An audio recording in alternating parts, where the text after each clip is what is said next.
Welcome to Panda TV, where every frame tells a tale.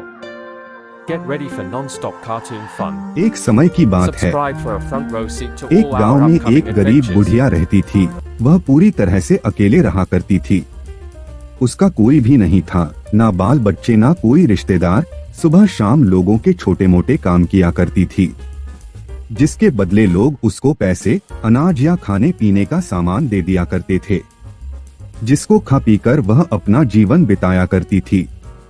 वह अपने जीवन में पूरी तरह से संतुष्ट थी। उसे भगवान से किसी प्रकार का कोई गिला भी नहीं था। दूसरों के सामान के कारण बुढ़िया का घर पूरी तरह से सामानों से भरा हुआ था। एक बार की बात है, वे अपने घर को खोलकर घर के सामान को धूप दिखा रही थी। समय वहां से दो चोर जा रहे थे। जब उन्होंने देखा कि बुढ़िया के घर में तरह तरह का सामान भरा हुआ है, तो उन्हें बड़ा लालच आया और वे सोचने लगे कि इस घर में तो बुढ़िया अकेली रहती है, क्यों ना हम आकर इसके घर को ही साफ कर दें। माना कि सामान पुराना है, लेकिन कुछ तो पैसा मिलेगा और यह बुढ़िया अकेली हमारा कुछ बिगाड़ भी नहीं पाएगी।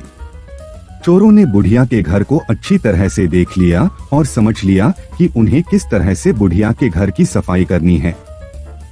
उसके बाद चोर अपने घर वापस चले गए। बुढ़िया बेचारी को सपने में भी यह ख्याल नहीं आया कि उसके घर में भी कभी चोरी हो सकती है, क्योंकि उसके घर में तो खुद के उसके कपड़े तक उसके नहीं थे। सब कुछ गांव वाले उसे दिया करते थे, जो वह अपने घर में रख लेती थी। खैर, कुछ दिन बीत गए और एक दिन रात में चोर अपने दो साथियों को लेकर बुढ़िया के घर पहुंच गए। कमाल की बात यह थी कि उस दिन सरपंच ने बुढ़िया को चावल, दूध और चीनी दी थी और बुढ़िया बहुत खुश थी। बुढ़िया ने खुशी खुशी अपने लिए खीर बनाई और खीर बनाकर वह उस खीर को चूल्हे पर रखकर सोचने लगी कि अभी तो खीर बहुत ही गर्म है, जबकि थोड़ी ठंडी हो जाएगी तब आराम से खाऊंगी।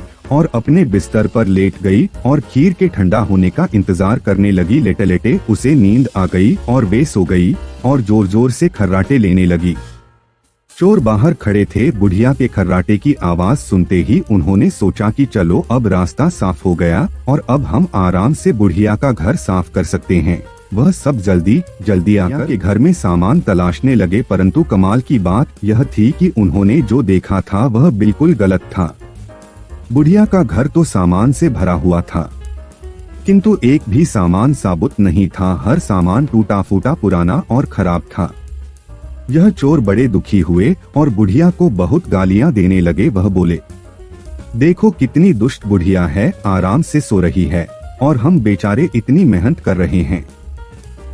तभी दूसरे चोर की नजर चूल्हे पर रखी खीर पड़ी। गरम गरम खीर को देखकर चोर ने कहा, चलो बुढ़िया के घर कुछ और नहीं मिला तो कम से कम खीर तो है। और वह उसको खाने लगे। जब वह खीर खाकर जाने लगे तो उन्होंने थोड़ी सी खीर बुढ़िया के लिए छोड़ दी, किंतु जब उन्होंने बुढ़िया की तरफ देखा तो उसका हाथ खुला हुआ था, जैसे वह कुछ मांग रही हो। साथ ही उसका मुंह भी खुला हुआ था, जिसे देखकर चोरों ने सोचा कि बेचारी बुढ़िया लोगों से मांग मांग कर अपना जीवन बिता रही है। लगता है बहुत थक गई है और खाने के लिए खीर मांग रही है। आखिर उम्र में है तो हमारी माँ के ही बराबर। और बिना कुछ सोचे समझे गरम गरम खीर बुढ़िया के मुंह में डाल दी। गरम गरम खीर मुंह में पड़ते ही बुढ़िया जोर से चिल्लाई, हाय दैया, मार डाला मार डाला मार डाला।